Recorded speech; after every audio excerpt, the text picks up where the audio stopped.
Hello, friends. How are we doing? Welcome back to Attack the Pantry. I am Jenn de Vega.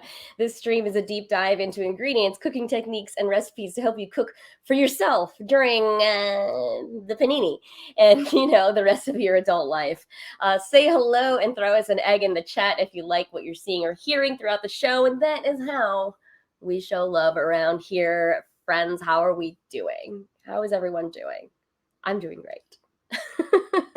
Let's get some business out of the way. Last time on Attack the Pantry, we talked to my friend Emily Zimski about food allergies, and I spoke for 5 minutes as Marcus in character. It was very difficult, but I'm getting better and better at this. Watch all the past clips here on my channel. If you click on videos, the entire archive is located at youtube.com/JENNDLV, and I'm going to put that on the screen for you so you can subscribe. Look at that. So fancy here. Official business. I am a Twitch affiliate. If you have Amazon Prime, that means you can gift a subscription to your favorite creators every month for free. That money supports your favorite creators. It renews every month. To activate and connect your Amazon Prime account, click on that purple button that says gift a sub. You get a little crown next to your name in the chat. You can also use real money. I don't know if you've got a bunch of money bags laying around in your apartment. You can connect an actual dollar amount to the subscription and support your favorite creators. Hopefully that's me sometimes. But yeah, it's not free to run shows on Twitch. So thank you everybody who supports the stream with a subscription or cheers or bits and all those really fun things. What else? We got a few new games in the chat. So if you scroll down and look at the chat rules and games, you'll see a little module below the video. So you can play the slot machine, you can gamble your channel points, you can also fight other people, I think. You can do a snack check. There's a lot of fun things you can do in the chat. So feel free to play around. Lots of really, really good links below the video, but one really solid way to help us out is to tell people that you're watching the stream right now. Maybe you should tweet it. And tell people that we're live, so other folks can join in on the fun with us here, because the more the merrier. And guess what? Twitch doesn't really have an algorithm for this stuff. Anyway, thanks for joining us today.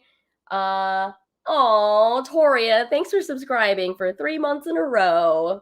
Bless. You're so sweet. Okay, guess what, friends? We have a guest. My friends. Please welcome my friend, Max. Hi, everybody. Hi, Max. So excited to be here. Max, where are you streaming from? I am here in Jackson Heights in Queens, in my very old apartment, which is why everything is kind of at a slant. I've been trying to get this even for months. Like a coaster or like a thing under the couch. It drives me, and the slant where my laptop is propped up is a different angle than the slant where my no. It's a nightmare. But this is actually Baby's first Twitch stream, so I'm really excited to be here. Oh, well, welcome. Max, please introduce yourself to the chat. Who are you? What do you do? What's your deal? Hi, everybody. Oh, God, who are you? My mother or my therapist? Hi, everybody. I'm Max. I am a food and travel writer for a variety of publications. Let's go with that. Who I cover food in New York City. I do a lot of reporting about going out into the mountains and seeing cool stuff that people grow.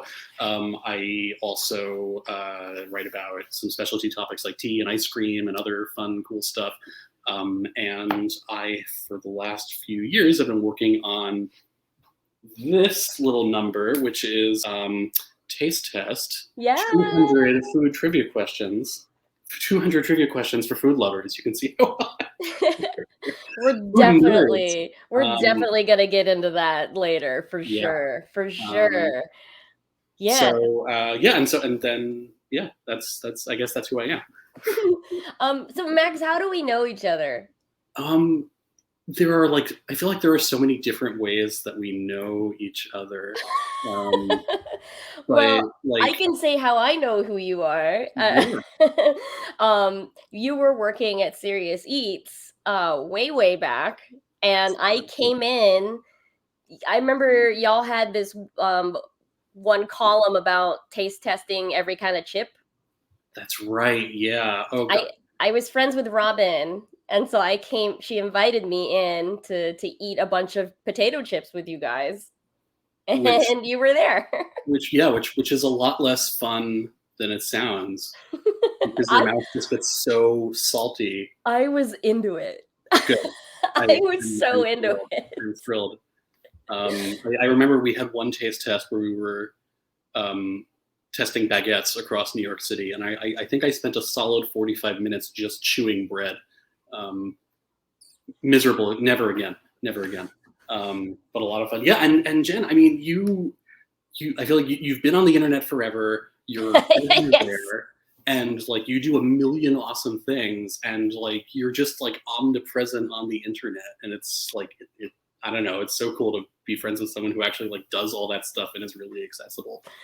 I like the internet. There's It's still good parts of it. it's friendly to me. Yeah, I agree that there are still good parts of it. And we had lunch at a diner up in Long Island City. What Yeah, diner was it? yeah, that's my favorite diner. It's called Court Square Diner. Court Square And it's a Diner. That's right. yeah, it's a freestanding 24-hour diner, which is very rare in the city. Yeah. And they do a Yeah. very good milkshake and a really nice spinach and feta omelet, which is my go-to, my go-to meal at any diner. Yeah, I always change it up. I'm never consistent at diners, but one of my go-tos is like a waffle with butter, no syrup. Yeah, and is that because it's maple syrup or because you don't want I syrup? just don't like syrup. It's like I know that's a Yeah, weird thing to say, no, but that's valid. I just don't like syrup. I don't know. That's valid. Yeah. Maybe it's because my little brother would pour like so much on his, and I just I was like, nah, I'm not like Yeah. this. No My way. my issue with waffles is that I want to get each cell equally buttered and syruped, and that means just a completely oversaturated waffle. Yeah, we all have our breakfast quirks. Like I have a few as well. Yeah. But let's get on with the show, my friends. Please welcome Max in the chat if you can. I'm going to share my screen because guess what? We're going to share some things that people have sent. So if you want to participate next week, you can DM me or tag me on Instagram and Twitter at Randwiches to show me your cooking projects or things that you find at the store or something you found in the pantry that you don't exactly know how to cook, and we will talk about it. So 1 second, my screen's gonna look a little gray for a second. It's gonna get meta. You're gonna be like, no, Jen, why? Okay, welcome to my screen. I didn't clean it completely, but can you see the hologram, the holographic Yeah, I background? love the color palette. It's very Oh, soothing. thank you. It's by an artist called Hexiosis I found on Tumblr. I love finding digital artists and finding ways to pay them, and so I bought a bunch of backgrounds from Hexiosis. So that's what you're looking at That's now. awesome. Mm-hmm. So these are some things that people have sent in. I'm going to open up the chat on my phone so that I don't miss your comments. Sorry, sometimes I forget to do this. And I'm going to look and turn down the sound. Yay, we did it. Okay, I got chat on my phone, and we're going to look at what people have sent in this week. This came in from Bob. This is a retweet of barbecue snob Daniel Vaughn. Texas barbecue never ceases to amaze me. Tex Ethiopian barbecue at Smoke and Ash Barbecue in South Arlington. Doro Watchwood smoked chicken, anyone? Lunch ended with Ethiopian coffee and Texas sheet cake with Berbera spiced pecans. Any thoughts, Max, about this mashup between Tex-Mex and Ethiopian? I'm so happy to see this particular tweet here because I sent it to a friend of mine. Oh, really? In China, that we message with we message back and forth about a bunch of stuff, and we were both just like we need to eat this like right now. Like this is, I think if there's one cuisine I had to cook for the rest of my life, I think it would be Ethiopian cooking. There's just so much. Yeah, and it's just like it's been like my dream to like meet up with some aunties and learn how to make some stuff. And this is such a gosh, yes, it sounds so delicious. Yeah. I blew up the menu here so that we can take a look at each of the items. Oh, hey, Robert, good to see you in the chat. Glad you were here. Other friends, if you want to sound off in the chat, we would love to say hello to you. So this is the menu from that tweet. So we have Tex Ethiopian smoked brisket, spare ribs, wings, dorowat, which is a smoked chicken cooked in a thick onion Berber stew with a hard-boiled egg. We got rib tip tibs. I love that they have rib tip tibs. Yes. I love that.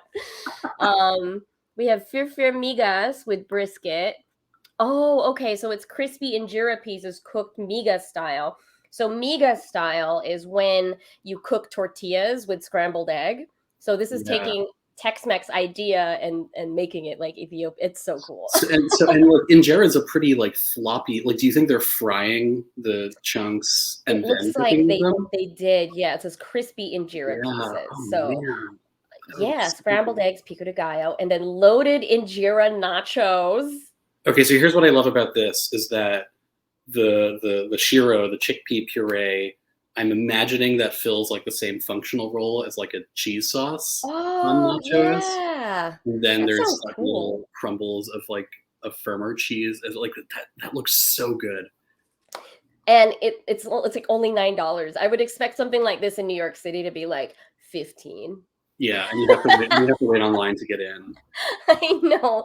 Wow. This sounds incredible, and I am so jealous. I hope that we get something like this in the future. It would be really cool. It might be when it's like less weird to travel again. Like that might be a reason enough to make a Texas trip happen. True. This was wonderful. Gwem has shared a cheese advent calendar over in the UK. This looks like so much fun. Aged red. How do you pronounce Leicester?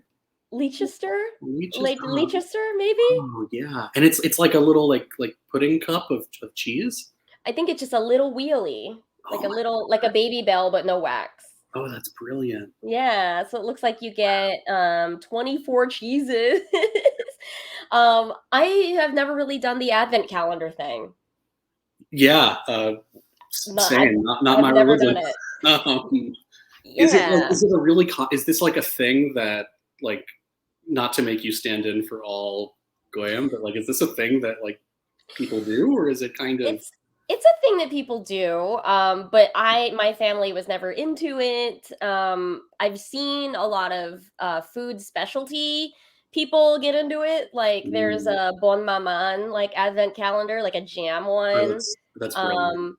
My friends have a cat treat calendar. Whoa. So that you can feed your cat like 5 treats every day or something. I actually don't know how the advent calendar has proliferated.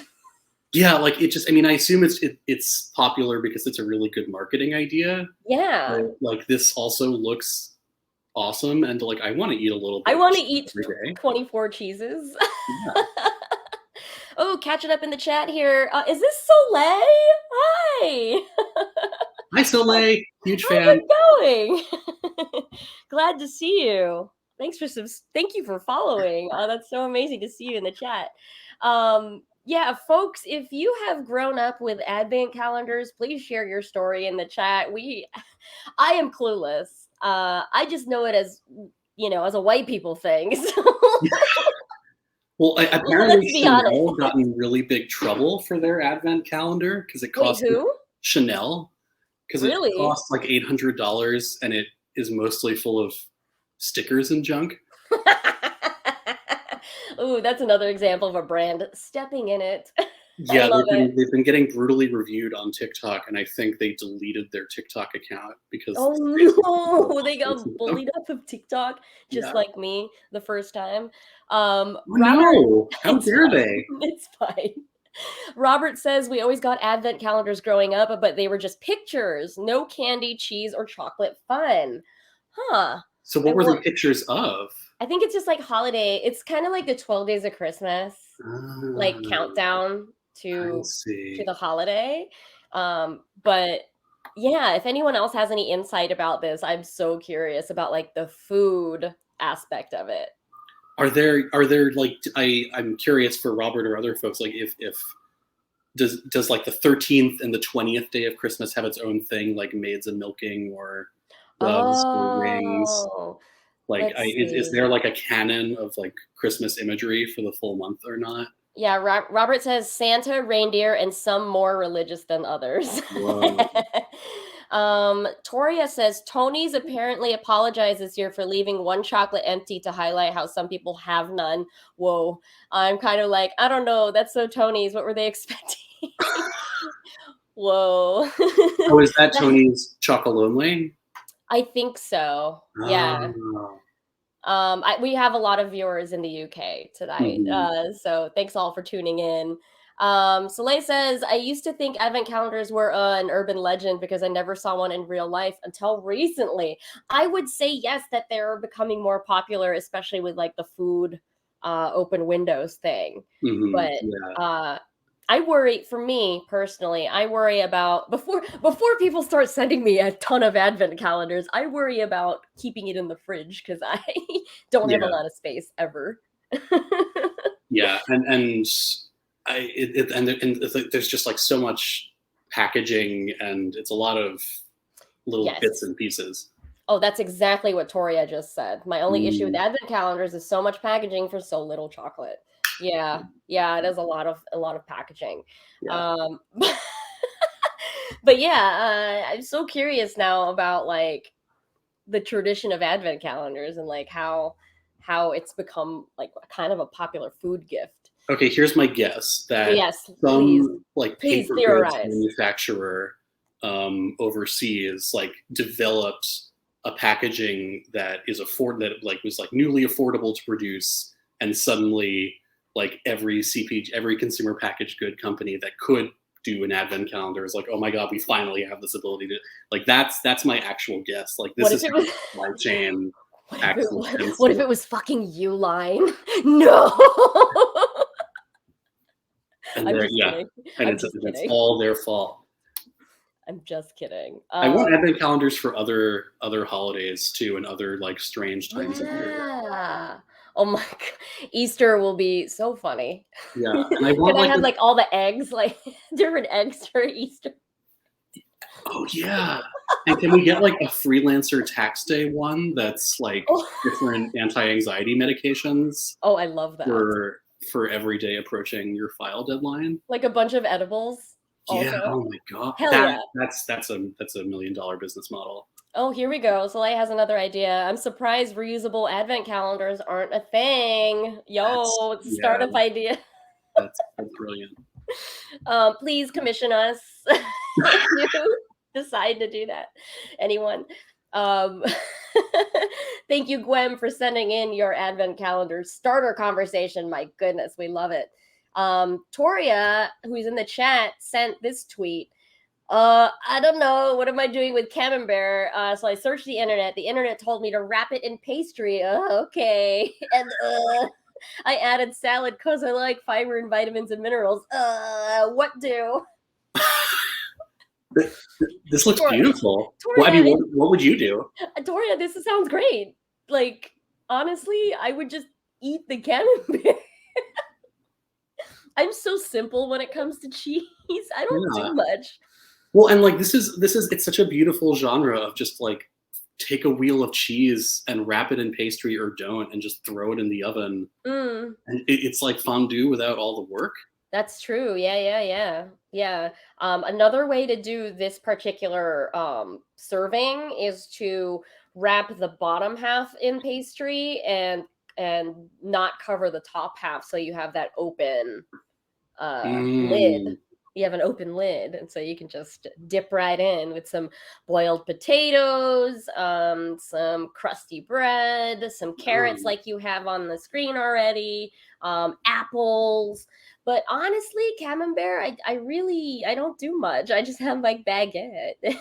yeah, I mean, like kind of like all the work with really good cheeses, like all the work has been done for you, and hmm you just kind of have to like show up.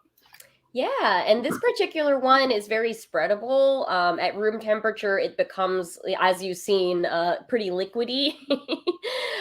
So it's great to like mix into things. Also, like if you had a pancake batter, you could be like, "Ooh, yay! Let's add some more to that." Hooray! Yeah. Um. Oh no, you did great. No, you did great. No, you already did great. Yeah, this looks like a beautiful baked wheel, and having vegetables with it cancels out like So much of the all. salt. Yeah. Yeah, like this looks perfect. I mean, you could also go the other direction. It pairs really well with berries, especially strawberries and raspberries, blackberries.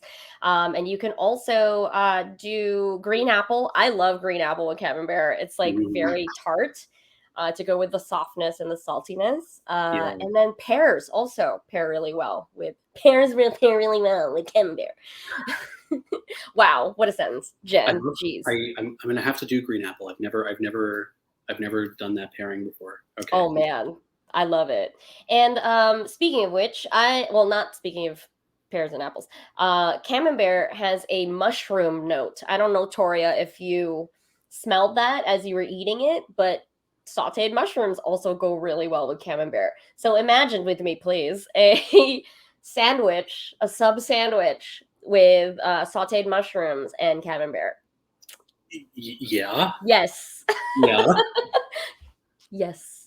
yeah, and like maybe some like bigger roasted mushroom chunks along with the Ooh, sauteed and mushrooms. maybe some caramelized onion? Yeah, Are we going overboard? Is this too much? and maybe the bread is garlic bread. Like, Maybe the bread is garlic bread. yeah. Maybe the bread is Sizzler Texas toast. Oh my god. Yeah, that Welcome to might the be show, bad. everybody. This is what it's like. Yes. So yeah, thank you, Toria, for sending in this inspiration because now you have a million things to do with camembert next time you get it. Um, so friends, if you stumble upon an ingredient that you don't know exactly what to do with, please send in a photo and we will riff on it and let you know. The last entry for this week was actually a video from James. I'm not going to play the sound because it's going to get really crazy, but I apologize to everyone who's watching this. So it's peanut Oh butter and no. jelly deviled eggs. Oh no. I know. I Oh.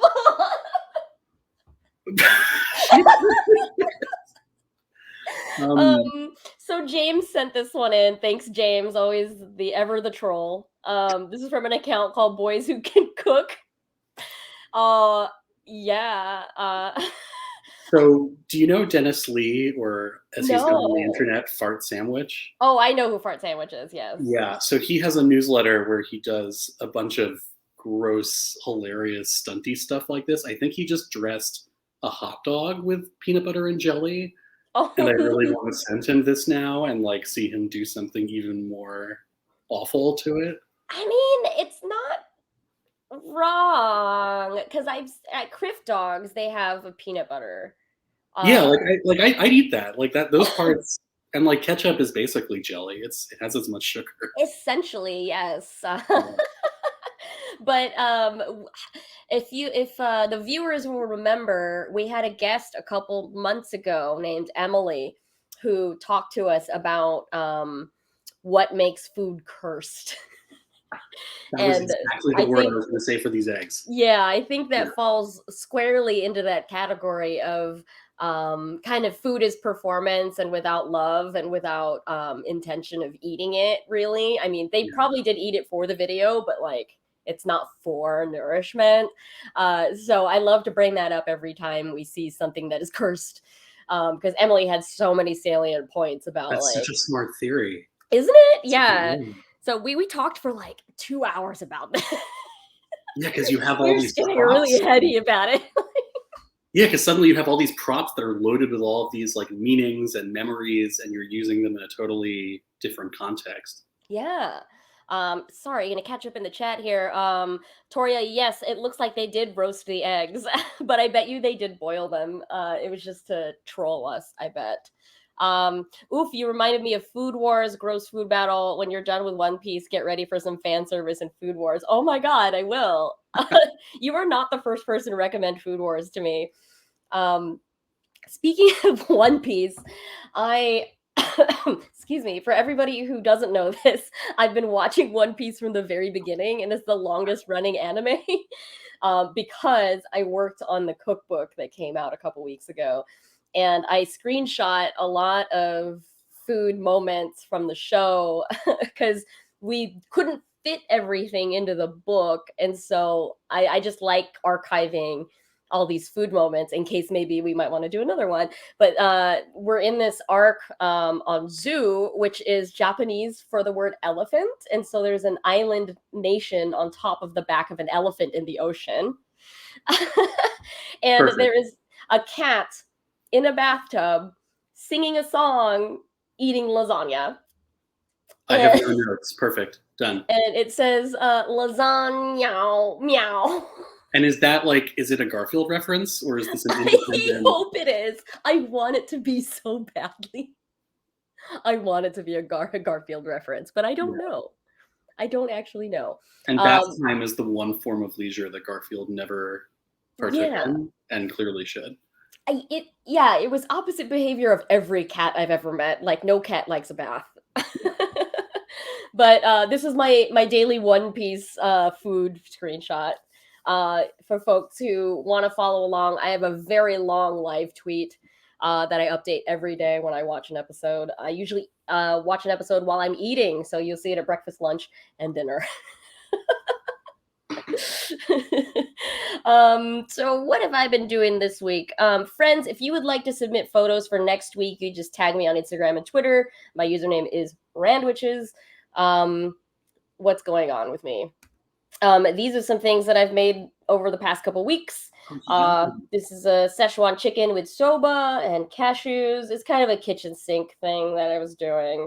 And is that, are those Sichuan peppercorns on the top? Yes, they are. Yum. I have so many. Oh, happy holiday. Instead of getting a dead Christmas tree, I bought a very much alive tropical tree that looks like a Christmas tree. I love these trees. These are they're set. There's one on eBay that's being auctioned. The starting bid is $250 because it's like 15 feet tall, and the people that's why. it want to get rid of it because their home isn't big enough for it. And like, I kind of want to take a road trip to Lincoln, Nebraska to get this one plant. Yeah, I mean it's kind of a deal. That's less than $3 a foot of tree. Yeah, my friend Matt told me that 30 years ago, this was like the first plant he bought with his dad, Wow. and it's still alive. And That's so it was like amazing. something that they grew together, and now he works at like the New York Botanic Garden. Oh, that's wonderful. Which is really cool.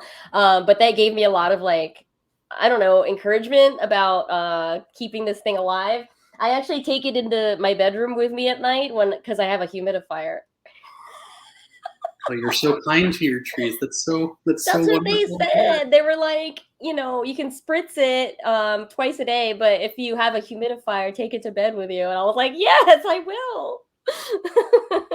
Yeah, from the planty point of view, like I in another life I do some planty stuff.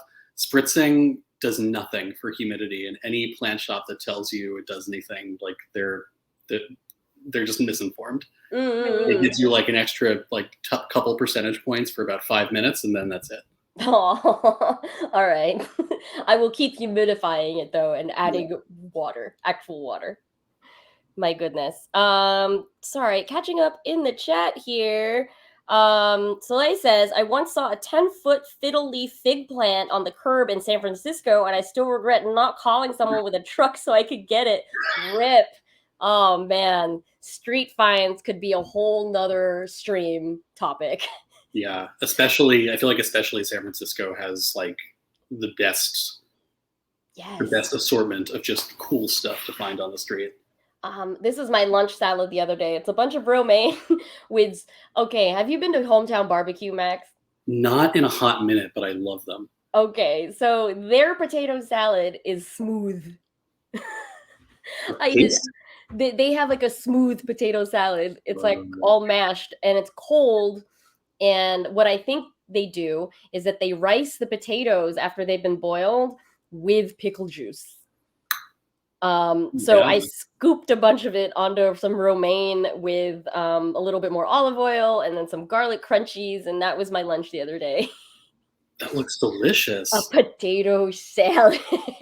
And do they get kind of like saucy as you like cut into them, or? No, it was very like cream cheesy, like very it stood up on its own.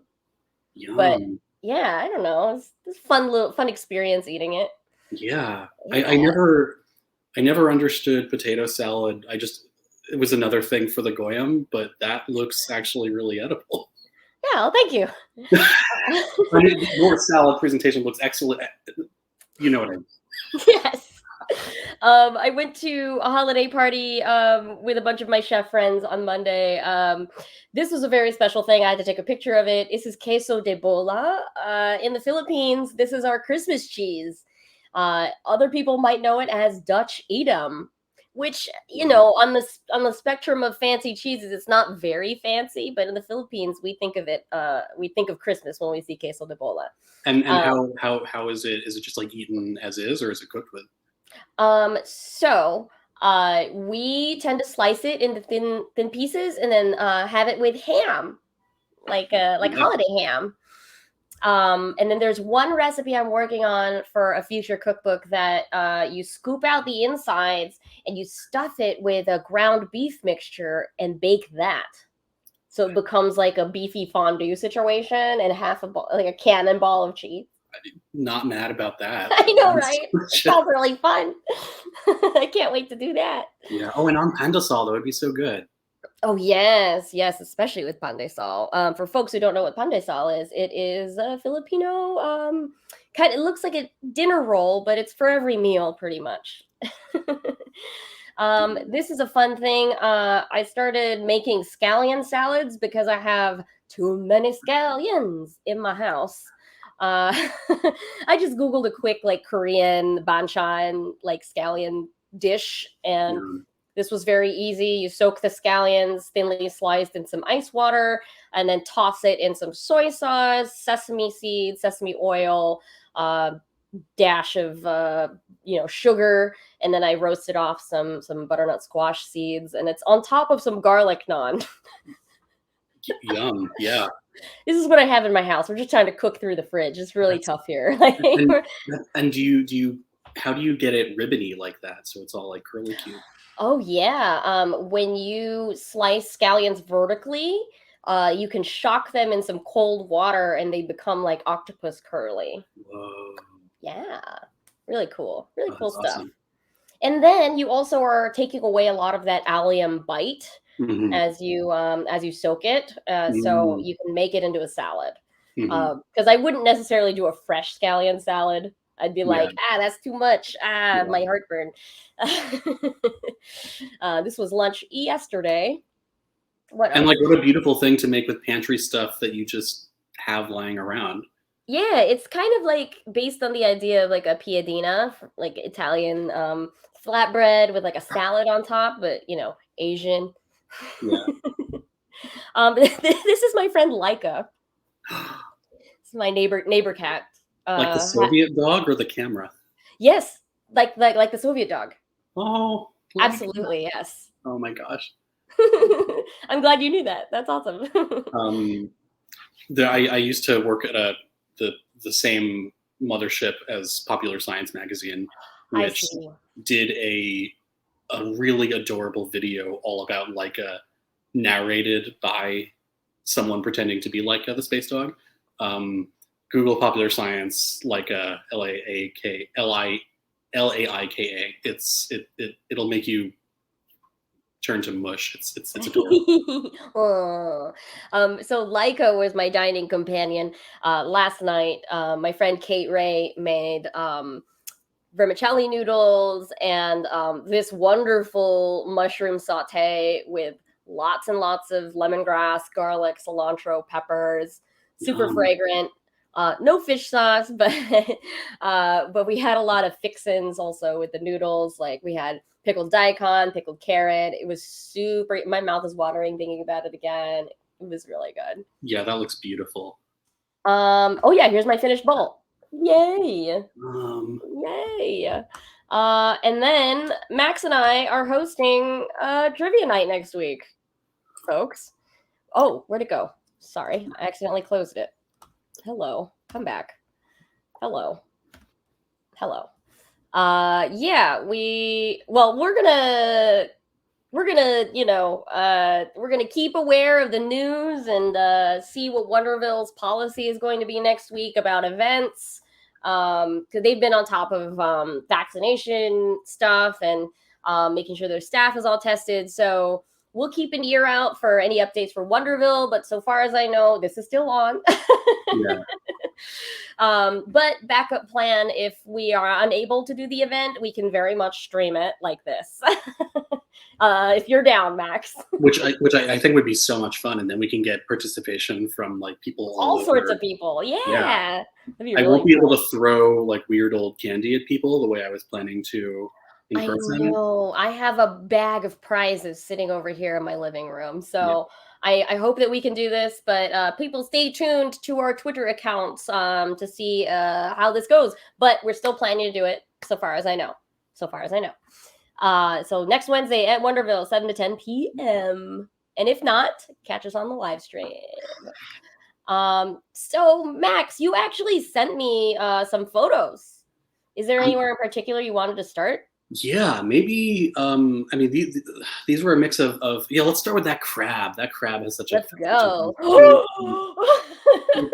Yeah, it was a little sad for the crab, but really good for me. I'm lucky to get, well, pre-COVID was lucky to do a lot of travel.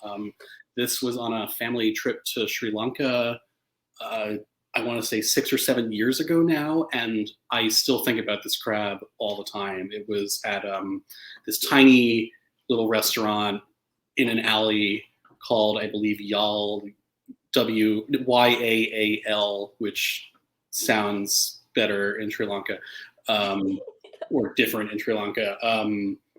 And it was a tiny little restaurant, and there's a curry a day, and people walk around with buckets of the curry, and you get a curry, you get a dal, a lentil soup, and however much rice you want from its own bucket, and you just get a metal plate like this covered with banana leaves, and you just sort of go to town. And Sri Lankan curries often use this roasted curry powder that they dry roast the spices before grinding them, and it gets really like nutty coffee-like flavor. And they're not always hot, but they can be pretty hot. This one was pretty hot, which in a tropical climate, like sweating it out that way just feels great. And so in island country, they have a lot of great seafood. These crab were just like little, I think there's like 3 or 4 here. Yes, Toria was asking in the chat, how many crabs? Yeah, this was a portion for 3 or 4 of us at the table. And you just like, pick off little bits of crab, and you sort of just like suck the meat out wherever you can find it, and you grab some. You're eating all of this with your hands, and you just grab some rice when you need it, and like just that the intensity of that like roasted curry powder is just so good. And there's a guy named Skiz Fernando who's been writing about Sri Lankan food forever, who sells a roasted Sri Lankan curry powder that is just absolutely wonderful. Ooh, I want. Yeah, you need it. Yeah, you need it in your life. It's really, especially for like meat and seafood like this. It's phenomenal. I have never been to Sri Lanka, and I have one friend who introduced me to one dish. I believe it was called lamprey. Yeah, it's like a pocket meal. So it's like a roast chicken in a banana leaf with rice, like like it's got like 5 different items in there, like Yeah. roasted vegetables, and I had the best day, like just opening this little package and it's like steaming and beautiful, and I was like, oh, why don't we package lunches like this all the Right? time? Yeah, like they're biodegradable. They add flavor to your food. They can be pretty much watertight if you get good quality leaves. Mm-hmm. Mm-hmm. And they improve the flavor. I think like the banana leaf also like flavors the rice and it keeps it really like moist, but also just like fragrant and like really nice to eat. Yeah, I've been like thinking about a lot of banana leaf wrapped foods, or like Mm, how they impart their flavors on wrapped foods. The one that I grew up with the most is a sweet glutinous rice that's wrapped in banana leaves, and you dip that in sugar as you take each bite, which is super fun as a kid. yeah. Um, and then last summer, I discovered a dish called I think it's called shoiman, and it's a savory sticky rice with Chinese sausage and then half of a hard-boiled egg pressed into it. Yeah. Yeah, yeah. And do you dip it in something or just like No, it's just like this wonderful little package of a meal. that's beautiful. Yeah, and Mm-hmm. what any like portable meal that you can just eat out of its own container is such a I'm such all a about it. heartwarming concept. I love it. I love it.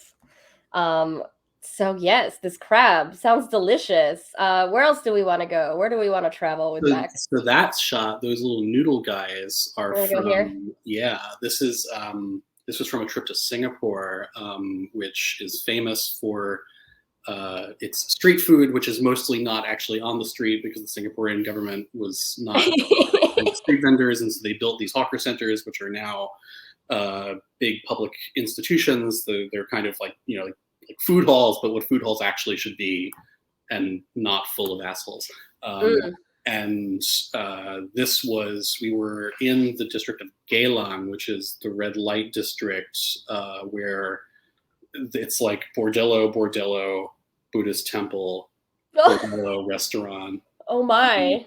and like sure, very happy. And like there's a lot of really good late night places, places to eat along in Geylang. And this is a dish that I really love and really miss called Hokkien mee, which is like one of the like very iconic dishes of Singapore. And it's a stir fry of like 2 different types of noodles, like a thicker egg noodle and then a thinner one.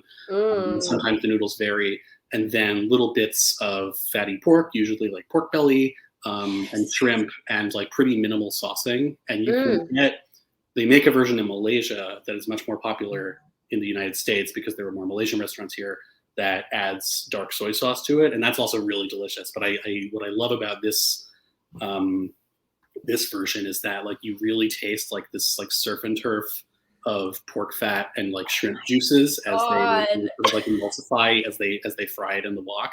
And it's just like it looks like a very plain plate of noodles, but it's got so much flavor and so much depth to it. And like it's the kind of food that you could eat it every day. Oh yeah. This looks like a lesser ingredients, but it looks like pancit guisado or Mm. pancit canton, which is the Filipino version of what you're talking about. What type of noodles do you use for those? Pancit canton is Cantonese style lo mein noodles, and then Of course, yeah. pancit guisado, it really just varies whatever noodle you have on hand. Mhm. Pancit bihon is the rice noodle, the really see-through ones. That's the more traditional one, or Mhm. more popular. I wouldn't say traditional because there are 800 kinds of pancit. But my mother also does the surf and turf. I've never described it as that. It's so funny that you Yeah. said it that way because that is what she does. But I've never called it surf and turf. That's She does shrimp and Mhm. chicken and roast pork with cilantro in the noodles. Oh, yum. Oh Yes. man, I bet that tastes Yes. so good. My mom, she knows what she's doing. Yeah. Oh, man. But goodness, I also have never been to Singapore. And I think the only visual I got from it was when I saw Crazy Rich Asians. I think if they went there, these rich people, they went and ate thing. I was like, oh my god, Yeah. I have no money. Yeah, like I got to hang out with a food blogger friend who is in that like very shishi high end dining world, and we just saw the very tip of it together. And you could spend so much money there without even thinking about it. But then you can also get like a beautiful plate of noodles for $1 and kind of everything in between. Yum, yum. Toria has a complaint. The only problem with this show is I can't smell or taste all the food. Sorry, Are the Toria. crypto bros working on that? Is that part of like blockchain Sorry, not technology? sorry. Maybe that's the silver lining of the metaverse. Yeah. It's where they'll make smell-o-vision real good. I don't know. Maybe I don't want that. Yeah. We don't want that for like seedy television shows or hospital television shows. We don't want any of that. But wow, what a beautiful dish of food. Do you want to go more savory, sweet, or like? Let's do some sweet. Maybe. Yeah, what's going on here? Yeah. Okay, so if you live in New York City and you have not been to Eddie's Sweet Shop, I have not. wait till the stream is over and then go. It is. I think it's the oldest ice cream parlor in New York City now. It's like 100 some odd years old. My mom used to take this. It's in Forest Hills where I grew up. In Queens. My mom used to take me there all the time as a kid. The place has not changed since the 20s in any meaningful way. So there's marble countertops and like really beautiful mosaic tiling on the floors, and you can sit up at the ice cream bar, and they make everything themselves, the ice cream, the toppings. They whip their own cream. They have this old timey fridge with a giant bowl just of mounded whipped cream with a spoon stuck in all of it. And the ice cream is lovely, and they just go super ham on the toppings, and it's just like it's a beautiful experience out of time. And like every time I've been there, there's like the girls' swim team from middle school is all there, and these poor teenagers behind the counter are like super overworked, and it's been a real community spot for as long as I've known it, and I'm sure a lot before that. Wow. Do they wear the paper hats? They don't. What I love is they aren't like shticky about it. Like they don't try to like make it more of a costume than it is. So like it feels very Queens now, but, and like the clientele is very Queens now, but the actual like institution has like it's kept to these standards. And like my dream is eventually to like marry into the family that owns it, and like tweak the ice cream recipes to make them like 10% better, and otherwise change nothing, and just like let it like exist. You're funny. It's like relic from another time. It's my favorite ice cream parlor in New York City, and like kind of the happiest place on earth. Oh, what is your go-to order there? So if you're gonna go, you should get a group of 4 people. Someone should order a malted for the table. Yes. Because they do malteds, and they have milkshakes at varying levels of thickness determined by how many ice cream scoops they put in. Oh my God. And so it's really important that you get a thick shake, which has like 3 or 4 ice cream scoops put in. They give you the little extra sidecar of the milkshake that doesn't fit in the main glass. You have to get that, but like I wouldn't get that as my sole thing. So it's helpful to like approach with a few people in a plan.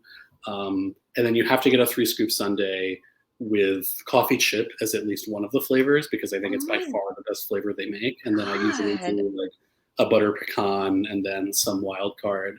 And you want hot fudge, you want marshmallow, you want whipped cream, you want sprinkles and a cherry, and you want a lot of lactate afterwards, because it's just so overwhelming. Yeah, I don't know when the last time I had a sundae. I think like after the last couple of years we've had, we all deserve Sundays as often as we can eat them. You're so right. You're totally right. Yes. So yeah, it's such a treasure of a place, and I just want everyone to have their ice cream. Yeah, I'm a fan of a chocolate malt. I grew up near a Sonic Burger in California, so I had a lot of chocolate Coke. So I associate. Okay, I've never been to a Sonic, not for like, I just have never found one. What is a chocolate Coke? It's literally Coke with a bunch of their home syrup, their chocolate syrup in it. Oh, I don't know, because yeah, I that's grew great. up with a lot of like really sweet stuff. Like my grandpa would make me Shirley Temples all the time, and Sonic served chocolate Cokes. Yum. And I associate that with this sort of culture of getting shakes and like ice cream scoops and things like that. Yeah, But I love a butter pecan. I love a mint chip, but not in the same bowl. right. Yeah. I'm a huge fan of the if anyone remembers this, Thrifties in California, the pharmacy Thrifties, all now like Rite Aids and stuff, but Thrifties used to have an ice cream counter, and they scooped with like a cylindrical form instead of a ball scoop, and Whoa. they had this amazing rainbow sherbet there, like amazing. And so you get like a log of ice cream instead of a ball, or how? It was like a short cylinder on a wafer cone and not a sugar cone. Oh, awesome. Yeah. Oh, And how the do you, best. and how do you feel about Its? I can't eat them. I'm allergic to them. They have No, I think they have coconut in the chocolate shell. But you can't have coconut. I'm allergic to coconut. Oh my Yeah. god. I know it's the saddest thing. Oh yeah. I actually ordered a case of It for a wedding here in New York. We had it shipped overnight, and we sliced them in half for the whole like wedding party, and it was really cool to like remember the San Francisco treat Brilliant. Yeah. and give it to people and be like, I want to eat that, but I can't. Yeah. Have you ever made your own? I have not, but I will now. Thanks for planting the seed in my head. Yum. I have an ice cream maker. I can do this. Yeah. Yeah. All right. So we have two more photos here. Do you want this one or the pasta one? Cool. Let's go with the pasta one since Yeah, you're here we here. So go. this is I wanted Yay. I wanted to include some that weren't from like far off travels to show what an asshole I am. This is one of my Stop. favorite things to eat at home. This is one of my favorite things to eat at any like old Italian red sauce places in New York, of which there are many. Orecchiette with broccoli rabe and fennel sausage. Mm. Something about Mm. like Oh, sorry. everything that I want to eat in one pot, and I love making it at home because it's a really low effort, really easy thing to do. You just brown a bunch of sausage, and you kind of can't overcook it. You want to get it like as crispy as possible, and then like gently and like take out the sausage chunks and braise your broccoli rabe in that sausage fat and just let it get like really soft Oh, yeah. and then throw in a bunch of cooked orecchiette. And you can use any pasta you want, but I feel like these, like the little cups, capture the sausage nubbins really well, and Yeah. then like a shit ton of garlic and a good amount of Parmesan or Pecorino. It's a 5 or 6 ingredient meal that So good. I could eat it. I could eat it. Like carbs tossed with stuff is a really important genre to me. Yeah. This So is a very achievable pot of food for folks who are watching. I love this. Can you tell us a little bit more about orecchiette as like a pasta shape? yeah, so they are. I believe they are. The name references that they look like ears, and Mm-hmm. they're as fresh pasta goes, like one of the easier pasta shapes to make because you can just pinch off little dough knobs and And then you press go whoop with into your them. thumb. Yeah, and by they're one of the easier pasta shapes to do. I mean, I would never do this thing because I'm too much of a princess, but it's a great thing for other people to do.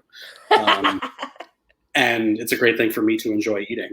And you can also get them dried. I like the way that they will sometimes, like, you'll get a few of them stuck together, all sort of spooning each other.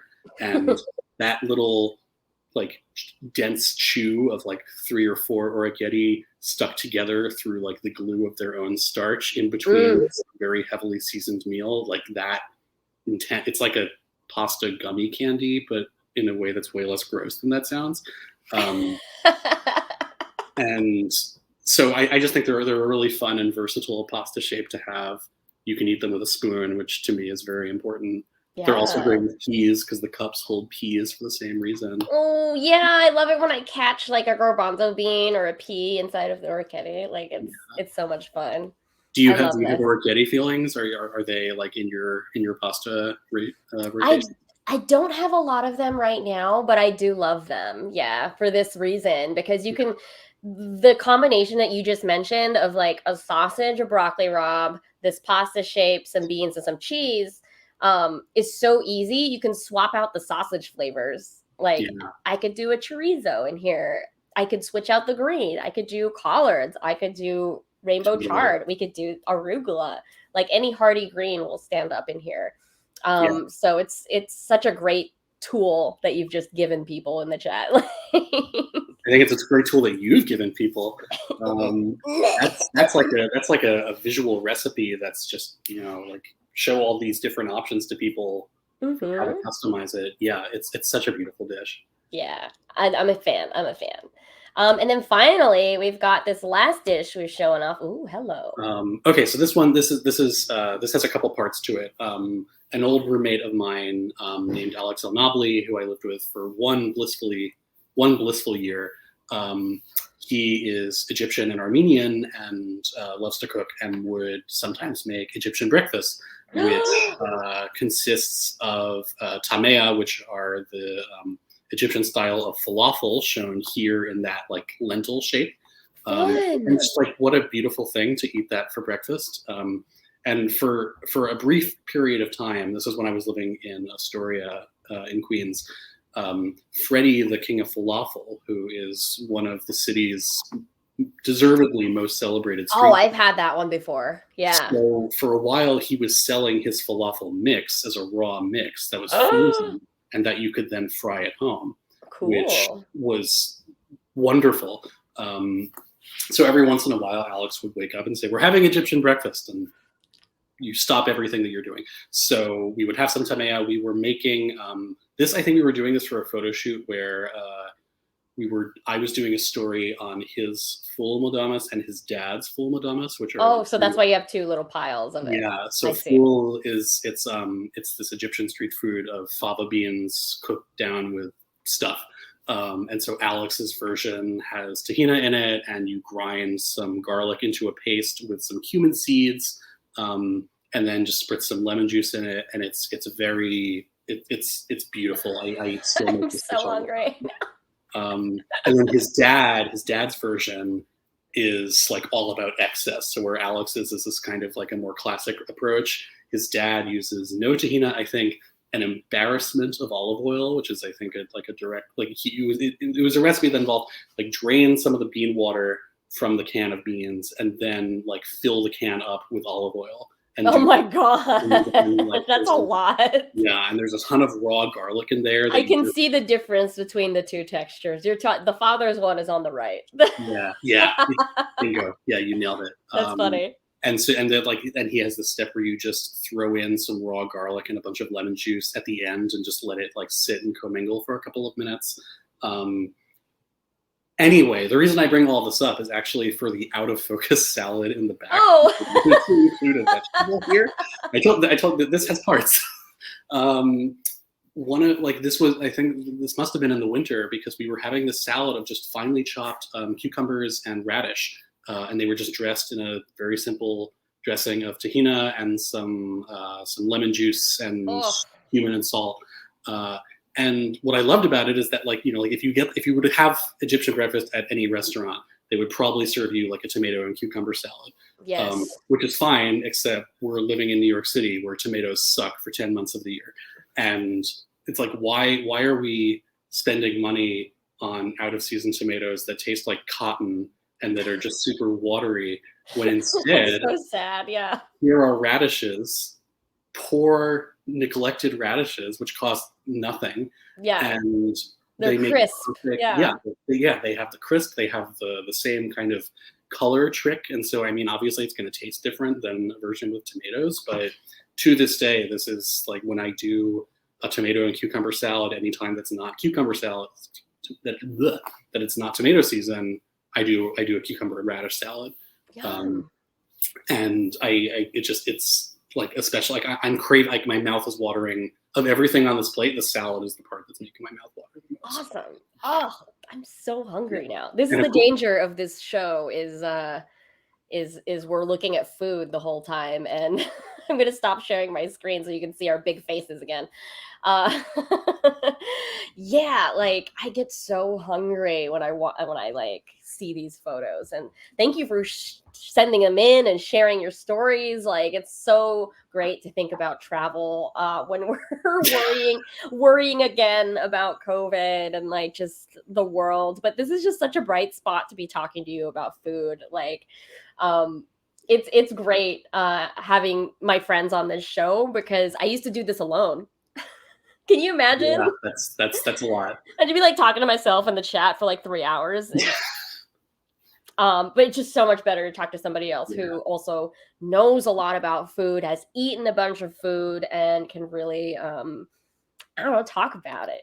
Well, and yeah, it's such a great mechanism for joy, and it holds like as I'm thinking as we're looking at these photos, I'm thinking like, what is the what was the experience that I had that like mattered to me enough that I wanted to think about this meal, and I wish we had more.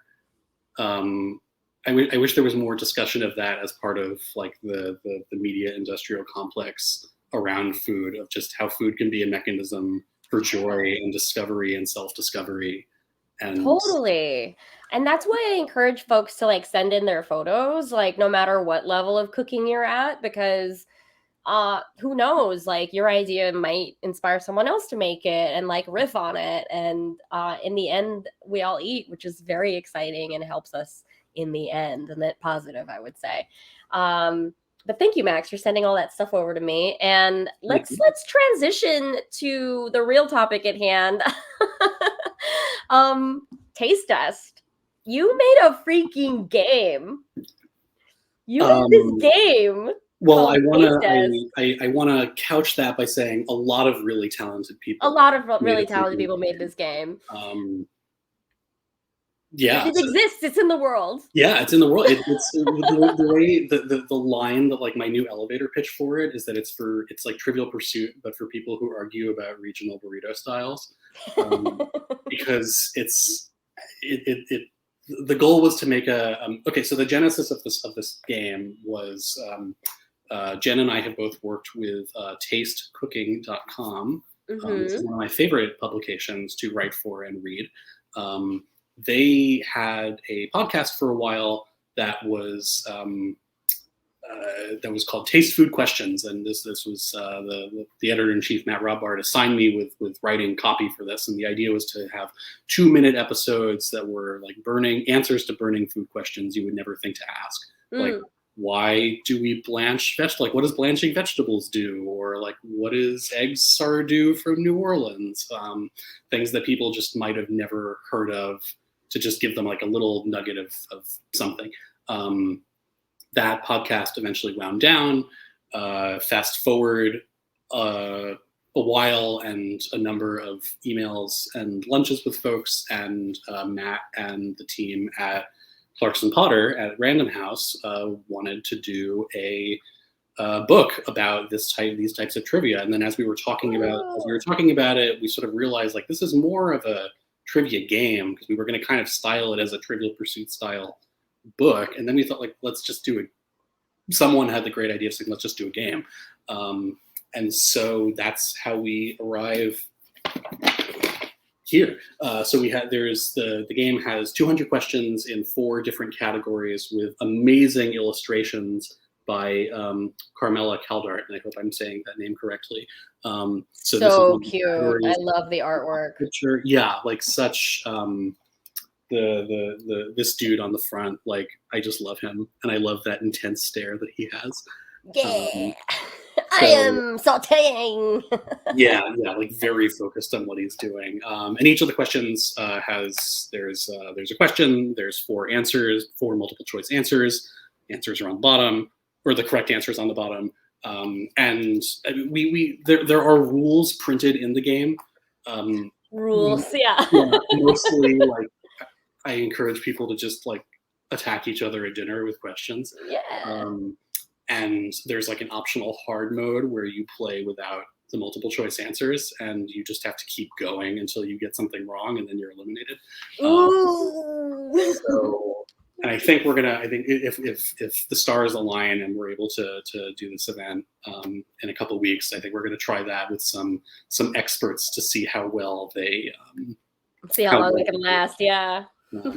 And it's been my big fear during the production process of it is that like it's going to be way too hard for people, because I was given some guidelines of how to do this, but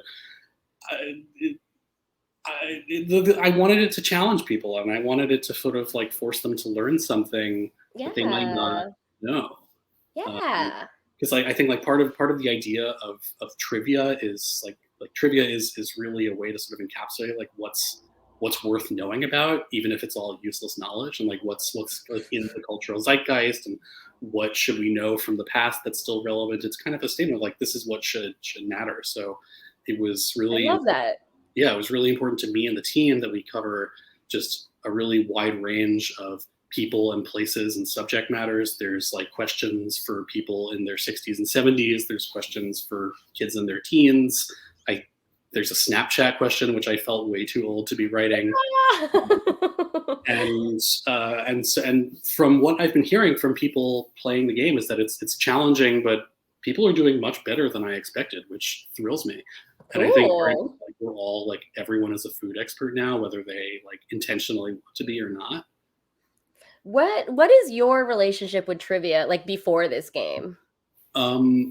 Very, very loose, but I think a lot of my definitions of living a good life on planet Earth are to accumulate a lot of useless knowledge. This was how I spent my very solitary childhood, and has been sort of professionally kind of I like professionally a lot of what I do is to absorb a lot of stuff from places and then get paid to dole out little nuggets of it in digestible formats. Sounds familiar. I do this too. Yeah, it's a great way to make a living. It's, best job in the world. So for me, I just love knowing stuff, and I love knowing how things work, and why do recipes work the way they do, and where do dishes come from, and how do people talk about things. And so to me, that's just how you have fun. And then other people call it trivia. And I was never good at like quiz bowl trivia or pub trivia, because there's huge gaps in my knowledge for things like sports or same network TV that I just not like politics. I'm like, what? Yeah, it's just like I was too busy learning how stopwatches work to learn what this TV show is about. So to me, this feels like a very natural extension of just like, this is all the stuff that I'm excited about, and I want you to be excited about it too. That's really cool. Like, so for people who are new to the food world, like, how would you advise them to sort of get ready or just kind of build their knowledge in this arena? I think that's such a great question. It's okay if you don't have the answer quite yet. I mean, play the game. Play the game. Yeah, I think you'll learn a lot by playing the game, and we part of me wishes we had a whole like annotated like handbook that sort of explained a bunch of the stuff that we don't explain in the answers themselves. That would. My hope is that if this game does well, we'll do an expansion pack, and then I might want to throw something like that in. We'll see how that sounds good. But I mean, really, it's just the obvious answer is just diversify your media diet and read up stuff from everywhere. I mean, like read food publications, but also watch TikToks of people cooking in other countries. I think YouTube is the world's greatest community cookbook for all the weirdness that YouTube has as a platform. There's no better way to see people in their home environments making stuff that you have never heard of, because it doesn't leave that village, and no food writer has ever encountered that dish, let alone knows how to make it. And just follow your nose and be an active searcher of the internet. I feel like when you and I grew up, Jenn. Mm. Internet was primarily like a user destination. Like, like you had to Google stuff to Yeah. and you had to pre-Google. We didn't have like these active algorithms recommending things to us, is what you're saying. Yes. Yeah, perfectly said. And so and now the business of all of these companies that have sort of colonized the internet is they want to feed stuff to you to keep you engaged. And in some cases, I think that works great. I spend too much time on TikTok. I know. It's really great because it's showing people just doing their thing. But yeah, I mean, the more you can actively seek stuff out as a media consumer, I think that's where you're going to find that's where you're going to find what matters to you, and it's how you're going to find the information that's not tailor made for these very surface level algorithms to kind of cherry pick and feed to you. I also have a secret for finding the answers to all of the questions is by reading all of Max's articles that you've ever written. I would turn the exact same back onto you. Like one of the best things about being in the food space is that if you know who's an expert about something, you can just Google like chocolate ice cream plus whoever, or like Brooklyn sandwiches plus whoever. And you get like an authoritative and really like personally like meaningful kind of take on it. It was just really funny when I opened the taste test box. The first question was about clay pots, and I was like, Max is obsessed with clay pots. Yeah, all the topics are pretty, not all, but like a lot of them are just like things that I've personally found interesting that are not that important, but people should know about clay pots. They should. Do you have any clay pots at home? Do you cook with clay? I do not. I am woefully lacking in this area. Okay, next time I see you, I'm getting you a clay pot. Oh my god! Because I don't know. Well, I have to find somewhere to put it. If you check this out. Yeah. Oh yeah. That's a fair amount. I still have some height to work with there, so I have some other cabinets that we can try to put it into. But so like I don't know how, but I screw up a rice cooker like pretty much every time I've used an individual rice cooker, but a clay pot makes the best rice that I've ever cooked for myself. Oh, and I've tried to screw it up. Them some bold words. Yeah, I'm like, and I will hedge that by saying cooked for myself versus there's people who cook rice way more skillfully than I do. But like a clay pot it's a really poor conductor, so it takes a while to heat up, but once it does, it heats very evenly, and like to me it makes like rice or beans or other grains, they taste like more grainy and like more like themselves. They taste more like themselves. That is so intense.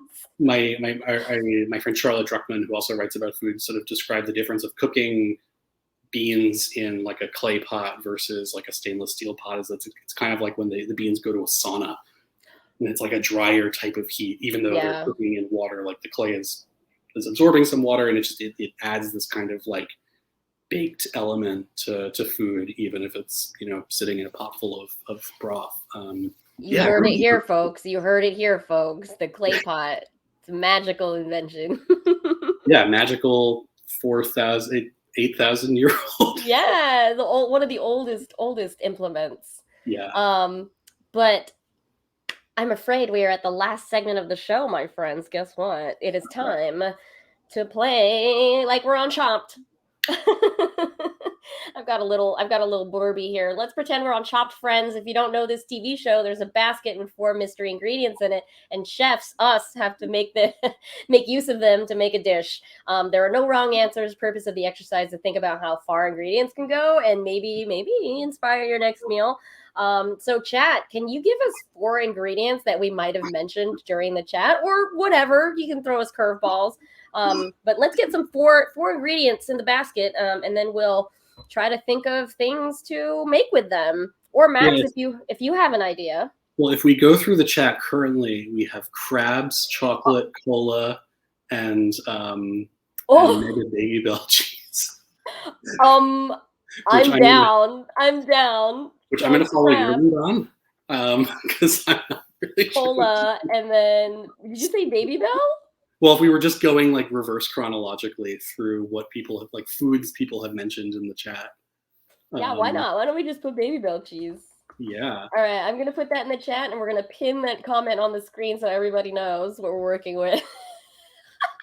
Can y'all think of ways to cook crab, chocolate, cola, and Baby Bell cheese in a dish? Don't feel any pressure. You can use 2 items. You don't have to use all 4.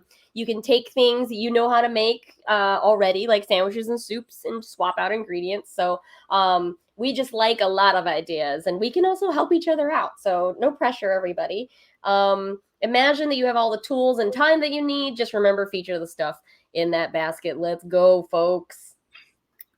Toria already says that sounds like a great meal.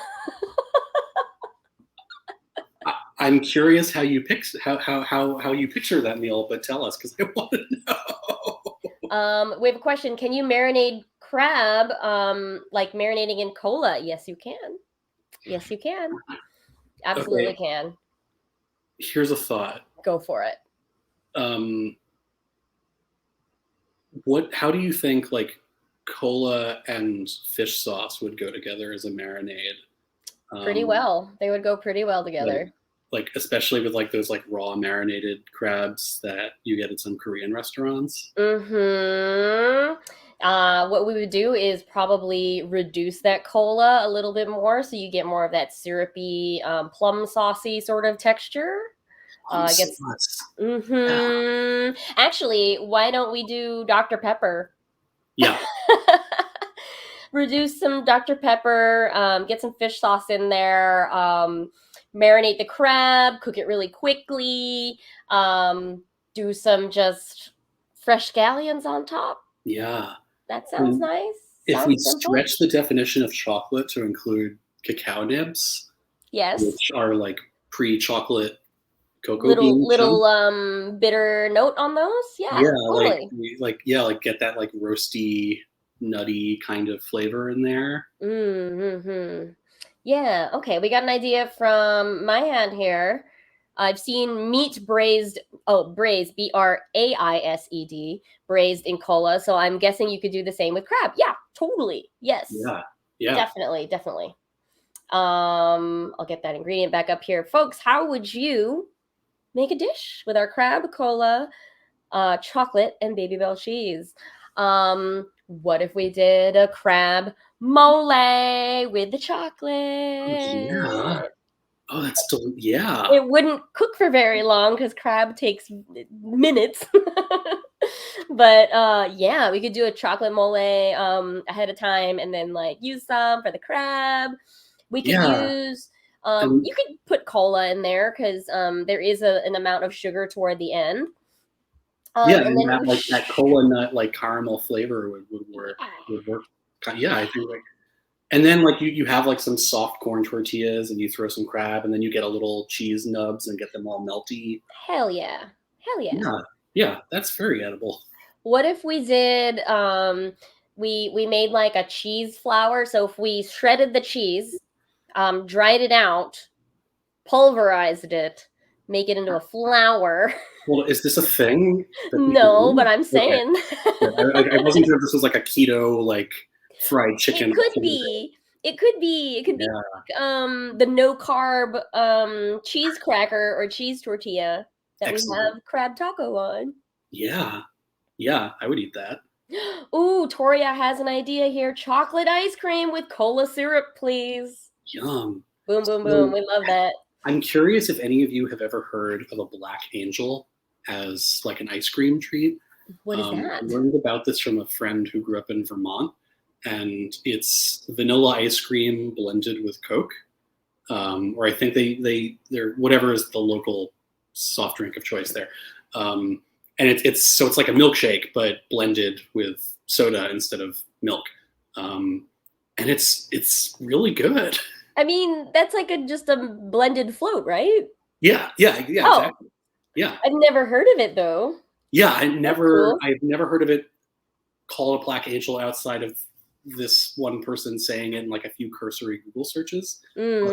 like in the Midwest, a friend of mine who grew up in Indiana had like ginger beer or ginger ale blended with vanilla ice cream. Oh. That we did it. We made one for a photo, and it was delicious. Oh my gosh. Yeah, and like Coke and chocolate ice cream, I think would work really well for something like Definitely. Let's see. Let's work more with the crab here. We can do raw preparations. We could do like a crab ceviche with like that. kind of, if we did like a chocolate powder salsa matcha, something like that, like a dark bittery oil based salsa. Yeah. That. Oh, hey, Glow Mag. Good to see you. Glad you're in the chat. We are currently trying to figure out dishes you could make with crab, chocolate, cola, and Baby Bell cheese. If you've got any ideas, you can mix and match 2 to 4 ingredients. So, like, the baby steps, y'all. Maybe we haven't done a sandwich yet. We haven't done a soup. Yeah. So I'm wondering about like a gratin, like a crab dip type thing, like melt the Baby Bell in some half and half, and like throw in some crab right at the end, top it with some cacao nibs or like unsweetened chocolate. Yes. And like broil that to get it a little crispy on top. Like I'd eat that. That's fun. That's really fun. Or I do like little toasts that I'd fry in olive oil and then dip like half the toast in some like really dark chocolate. Yeah, feels sort of like Spanish-ish. I'm all about it. What else? What else can we do, my friends? Okay, so there's chocolate. What if we did? Couldn't you make like a hard candy if you really cook down that cola? Does it have enough sugar, or you would add more sugar? Yeah, you could add more sugar to it. And like if we're throwing everything out there, let's assume we can buy like wholesale cola syrup for like fountain drinks. We don't even, because sometimes like when you reduce soda for a while, it can get you just have very little, and not a lot of structure in there.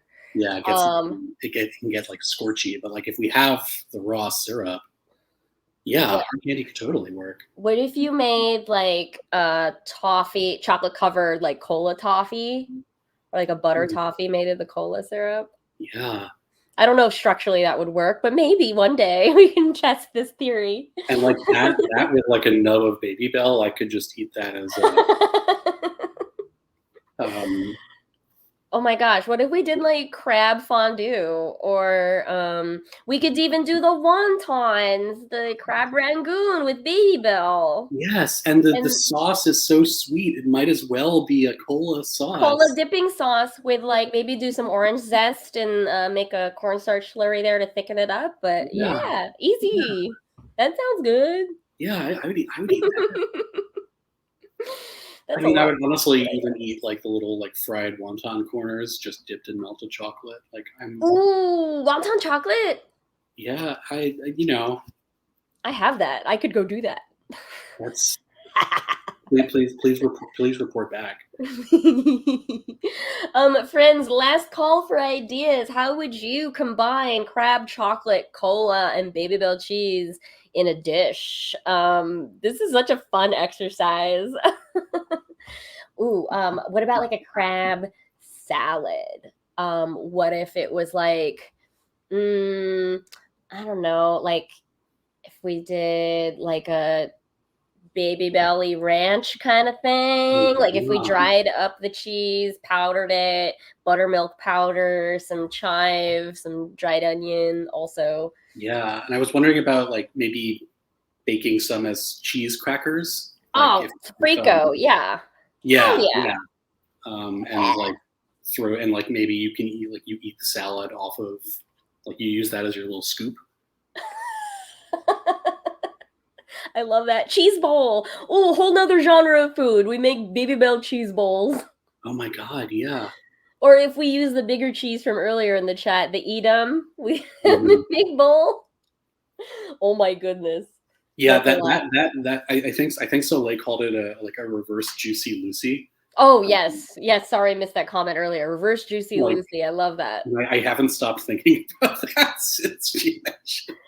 We could do crab mac and cheese with this baby bell. Yeah. Yes. Hell Baby yeah. Bell's probably a perfect mac and cheese too, right? Yeah. It's very melty. Yeah, and it like never curdle. It's.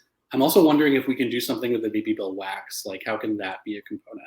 Ooh, I I feel like the wax is wonder. like half of the reason to like love Baby Bell cheese. Play with it while you. Yeah, Yeah, and then like making seriously. little animals out of it. We could do chocolate mold in the baby bell, like remold like a wheel from Yeah. it. What if it's like a sweet and savory like bonbon type thing? Oh, we And could have the like a chocolate little cola shell. filling. Yeah. What if Yeah. we did like a cherry cola truffle inside the chocolate that's shaped like a baby bell? Oh my god, yeah. And then there's like a little candy cherry in the middle. Yes! Yeah. Yeah, I need that. I need that. That's so fun. That's so cute. Wow, these are all great ideas. Friends, if you have any more last minute ideas, you can still tweet them to me later at Ranwitches. But for now, I think Max, that's a wrap on this show. Thank you. This has been so fun. Max, how can people follow you online? So I am most active on Twitter at Max Falkowitz. Yeah, And I that is mostly where I live. My website is maxfalkowitz.nyc if folks want to check out some more of my work there. Taste Test is available wherever fine books and games are sold. I encourage you to check it out at your local bookstore or game shop. And for something completely different, I write a mostly weekly bonsai newsletter about trying to grow bonsai in New York City. And that is at fireescapebonsai.substack.com. awesome. For something that's entirely not food related. And that's mostly where I live, I guess. We love it. We love it. And for me personally, friends, I'm doing something special on December 23rd. So Max and I are hosting a trivia night on the 22nd, but the next day on the 23rd, I am hosting on Twitch and on my Patreon a Midnight Diner Marathon. So we've been watching this show together on my Patreon, but I decided I want to catch up on the rest of season 2 and season 1 of Tokyo Stories. And I'm also, between episodes, going to come here on Twitch and make dishes from the show. So you can expect some hot dog octopus, some ochazuke, and a few other items that I have to go shop for. But it's going to be really fun. I'm going to make the stream public so you all can watch along if you have Netflix. But yeah, that's going to be happening next Thursday, the 23rd. I will not be streaming unless we decide to stream our trivia night next Wednesday. And what else? We have a new episode of Fun City. My podcast is coming out with a new episode tomorrow, Friday, which is very exciting. We're back to playing Shadowrun. Hooray! Oh my gosh. But friends, please follow Max on Twitter and check out all the links below the video so that you can participate further in the community and help me run the stream a little bit smoother next time, all that. But Max, thanks so much for being here and doing this show with me. It's been awesome hanging with you. It's been awesome meeting everybody in the comments.